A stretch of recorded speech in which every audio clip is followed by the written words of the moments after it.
Now we have a great fight Friday night with this man, Paddy Donovan, the true IBF world champion. I hope you're watching, Billy Nelson, the person that your man robbed and you kept bigging up and then he left you. And you're still not that over it that you're commenting on my videos, a load of nonsense, having orgasms over React For's win. Pathetic, man.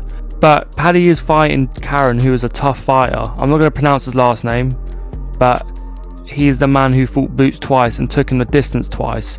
So he is a crafty individual in the ring. But when you break down the pair of them, let's break down their most recent big fight, let's say. So the rematch against Boots Ennis, he had a lot of success early, landing shots like that in the first round, catching him cold. But when he follows up, Boots Ennis, a crafty individual, slips that right hand, smothers his work, and then lands shots of his own. But Karen, with no disrespect to him, he's not the most technical fighter. It's more come forward, volume punching, hooks and uppercuts with the odd straight shot. He's very one-dimensional, and obviously he's a tough night's work for anyone, but after a few rounds, Boots figured him out quite quickly, and it was an easy night from probably the 5th round onwards when he scored that knockdown. So again, it just comes down to styles make fights, and as Boots is a natural, I know he switches, but as in the southpaw stance, and you see the way he fought Karen when he was in southpaw stance, that was probably his easiest, where when he switched to orthodox, he did struggle a little bit. I think that could be a massive advantage in Donovan's favour, where he's also a slick fighter, he's also a slick technical boxer in a southpaw stance, and if I'm honest, he probably does have a much more bigger dig than Boots Ennis, especially as Boots is now at 154. So all in all, I do believe there's massive pros for Paddy, but at the same time there's massive pros for Karen leading on to this fight, where you'll see here, simple shots like that, when he's bobbing and weaving, Karen comes that right hand of his own, then follows up with another right hand, then holds and gets the better of the exchange. And you see when Boots is trying to land on the inside, he's making him smother his work. So all in all, this is a great fight, and this is a proper styles make fights. And as you see the odds, it's very close, and a lot of fighters, a lot of bookmakers I should say, have Karen as a slight favourite.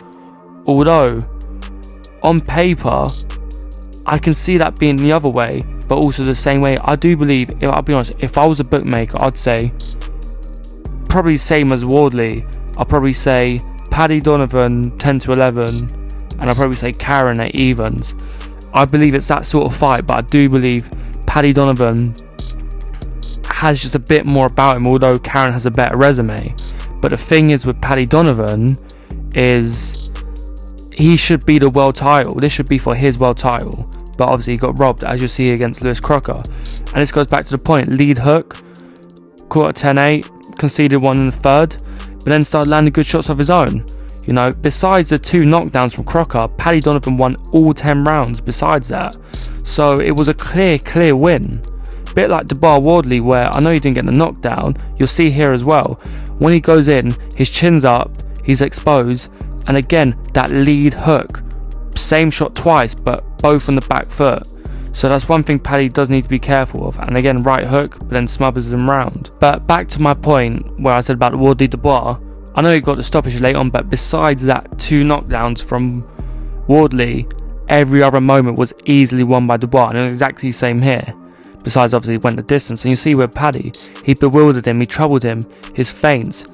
You know, he was very unpredictable, but when he was landing shots, look, Crocker, he felt them, and he backed off, where I don't think I really saw him throw a jab. It was mainly just hooks, lead hooks, trying to catch Donovan in, and winging right hooks when he was in range. But Paddy Donovan just boxed perfectly besides them 2 knockdowns. You see Crocker try to do a little feint, a little showman, but again, it's just Donovan just wiped the floor with the old croc the cock. So again, Paddy, he's just a slick southpaw, top fighter, he hits hard, technically sound, but his defense is a bit leaky, as you'll see there. It's grazing shot, nearly dropped him for a 3rd time there. And you know, you can have all the skills if you want. You can have the best defense, best footwork, but you can't train the muscles on your chin. So you do wonder, is he a bit chinny? Has that exposed him a bit? Or did he just get caught lacking twice? Because The thing is as well, in both shots, he made the same mistake. Comes steaming in and gets caught with a lead left hook on the back foot twice by Crocker. But obviously the second one had more damaging effect, where the first one was more of a check hook. So if he brushes up on his flaws and brushes up on mistakes that he made in the Crocker fight and refine them for the first fight against Karen, because I might be wrong, but I believe I did see there's a potential rematch clause, even though it's eliminator. Don't know why. Where if that is the case and they have 2 fights, that could be a very detrimental factor. But all I've got to say with Paddy is just box and move, and it's an easy night's work. Trade on the inside, Karen will sleep you. Now, the key to victory with Karen is quite simple. High volume punching for 12. Again, relentless pressure the whole night long. Leaping gazelle hooks as well. Bit similar to Gervonta Davis, where you jump up and land them hooks. I feel like that's something that would trouble Donovan, because it travels a lot quicker, and because he's a lot stiffer, it might be a lot easier because he'll create more force onto it. Where, as I said as well, the lead hook is by far the equalizer, especially how he landed on boots, and especially how it decked Donovan twice against Crocker in the rematch. Now, with Donovan, the main man, you've got a box and move on the back foot, simple as that. You can't win the fight on the inside because that's Karen's game. You've got to counter Karen's front foot flurries, because he'll come at you on the front foot similar to how he did against Boots, just throwing non-stop. But if you counter with that one shot, you will have more of a devastating effect, because he's throwing non-stop with a variety of power in each punch. Where you're loading up on that one punch and you catch him clean, pooh, he could be out on the canvas night. And again, utilize that lead foot to land in range, because when you're southpaw, if you use that right foot to go over that lead left leg, you can use it, land in range, pivot round, and then you can make it a lot more awkward, a lot more easier to land in range and to avoid his punches in range. Now, I do believe Paddy Donovan, he doesn't have the resume of Karen, but he's got the better skills. Karen can be an easy fight, but it can also be a tough night's work, and I do believe it will be a tough night's work. I do believe it will be competitive. I believe they'll both have moments, but I do believe there is one winner, and I'm backing the man who should be the IBF World Champion, who was a slight underdog.